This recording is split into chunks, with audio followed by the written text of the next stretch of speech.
Om Swastiastu. Halo semuanya, perkenalkan nama saya Nikadek Dinda Jelawati. Saya mahasiswa dari kampus Politeknik Negeri Bali dengan nomor induk mahasiswa 20156130332. Saya kelas B, semester 1 dengan prodi D3 Akuntansi. Di sini saya akan membawakan materi yaitu tentang meningkatnya angka kemiskinan selama pandemi. Nah, sebelum itu ada beberapa materi yang nanti akan saya bahas, yaitu pertama, pengertian kemiskinan, yang kedua, faktor penyebab kemiskinan, yang ketiga, dampak yang terjadi dari kemiskinan, yang keempat, peningkatan angka kemiskinan selama pandemi di berbagai daerah yang berada di wilayah Indonesia, dan yang terakhir, contoh kasus kemiskinan yang terjadi selama pandemi. Baik, yang pertama yang akan saya bahas adalah pengertian kemiskinan. Apa sih itu kemiskinan? Kemiskinan adalah keadaan di mana terjadi ketidakmampuan untuk memenuhi kebutuhan dasar seperti makanan, pakaian, tempat berlindung, pendidikan, dan kesehatan. Selanjutnya, faktor-faktor apa sih yang menyebabkan terjadinya kemiskinan? Pertama, yaitu kurangnya lapangan pekerjaan. Yang kedua, rendahnya latar belakang pendidikan. Yang ketiga, kurangnya keterampilan atau skill yang dimiliki. Dan yang terakhir, kurangnya jiwa entrepreneur atau kewirausahaan.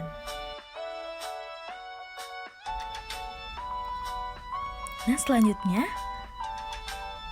dampak yang terjadi dari kemiskinan, yaitu pertama, kurangnya kesejahteraan masyarakat, yang kedua, kurangnya terpenuhi kebutuhan hidup, yang ketiga, adanya tindak kriminal, yang keempat, rendahnya pendidikan. Nah, selanjutnya, saya akan menampilkan 10 provinsi tertinggi peningkatan angka kemiskinan. Dimulai dari Provinsi DKI Jakarta, di bulan September tahun 2019 terdapat 3,42%, menjadi di bulan Maret tahun 2020 terdapat 4,53%. Dilanjutkan dengan Jawa Barat 6,82% menjadi 7,88%. Dilanjutkan dengan Provinsi Banten terdapat 4,94% menjadi 5,92%. Dilanjutkan dengan Provinsi Jawa Timur terdapat 10,20% menjadi 11,9%. Dilanjutkan dengan Provinsi di Yogyakarta terdapat 11,44% menjadi 12,28%. Dilanjutkan dengan Provinsi Jawa Tengah terdapat 10,58% menjadi 11,41%.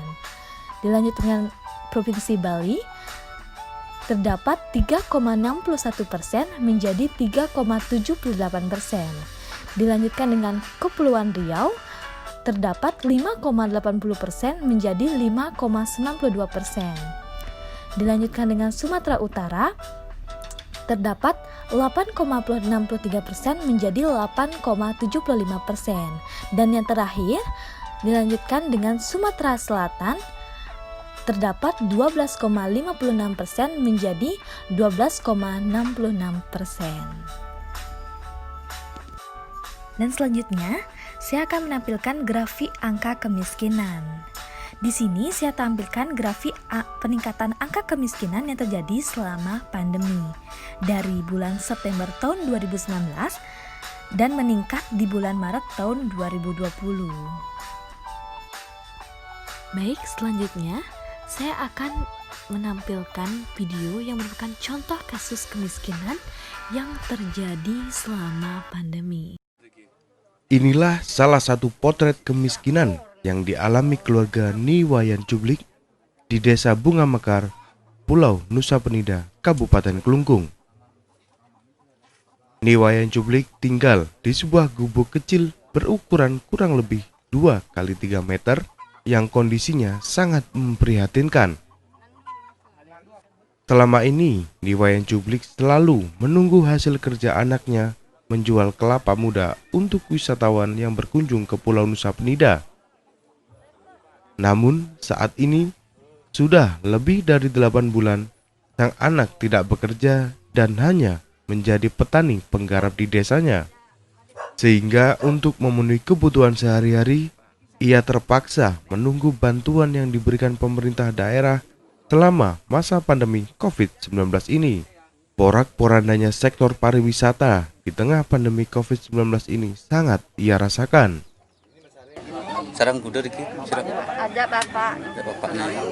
Berarti paunya diki, siramnya diki. Memang suwe diki mana? Niki luar sana ke. Tengah lain ben diki, selain diki. Kalau sehari-hari ini kan apa kegiatan? Anak ke lagi sakmol. Ke ladang. Ladang. Nyari kelapa nih. Makin tan pun nggih. Mungkin ngongon sampai berat mungkin nggih pas Covid ini nggih. Pemerintah Kabupaten Klungkung dalam waktu dekat ini berencana membuatkan rumah layak huni sembari menunggu perekonomian kembali normal. Pihaknya berharap aparat desa segera melapor dan merespon secara cepat kondisi masyarakat agar bisa segera diberi bantuan. Situasi pariwisata ini tentu situasinya seperti ini. Jadi beliau ini tinggal bertiga ya. Ini anaknya masih turuna, ya. Jadi tempatnya cuma segini, bayangkan ya. Jadi ini anaknya nitek di sebelah tidur. Bapak sama ibunya di sini dapur. Nah, tentu ini sangat tidak tidak sehat. Dan tentu saya juga menyayangkan ini sampai terjadi ya. Mungkin dari desa harapan saya bisa lebih kencang kalau mengusulkan warganya, jangan sampai berlarut-larut seperti ini. Pemerintah daerah Klungkung mengakui saat ini tingkat kemiskinan mengalami peningkatan akibat tidak adanya penghasilan yang sebelumnya banyak warga mengandalkan sektor pariwisata. Klungkung Kompas TV. Inilah salah satu potret kemiskinan yang dialami keluarga Niwayan Cublik di Desa Bunga Mekar, Pulau Nusa Penida, Kabupaten Klungkung, Provinsi Bali. Niwayan Cublik tinggal di sebuah gubuk kecil berukuran kurang lebih 2 x 3 meter yang kondisinya sangat memprihatinkan. Selama ini, Niwayan Cublik selalu menunggu hasil kerja anaknya menjual kelapa muda untuk wisatawan yang datang berkunjung ke Pulau Nusa Penida. Namun, saat ini sudah lebih dari 8 bulan sang anak tidak bekerja dan menjadi petani penggarap di desanya. Sehingga, untuk memenuhi kebutuhan sehari-hari, ia terpaksa menunggu bantuan yang diberikan pemerintah daerah selama pandemi COVID-19 ini. Porak-porandanya sektor pariwisata di tengah pandemi COVID-19 ini sangat ia rasakan.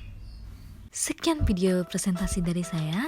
Jika ada pengucapan atau salah kata yang kurang berkenan, saya mohon maaf dan saya tutup dengan Prama Santi. Om Santi Santi Santi Om. Jangan lupa di like, komen, dan subscribe ya.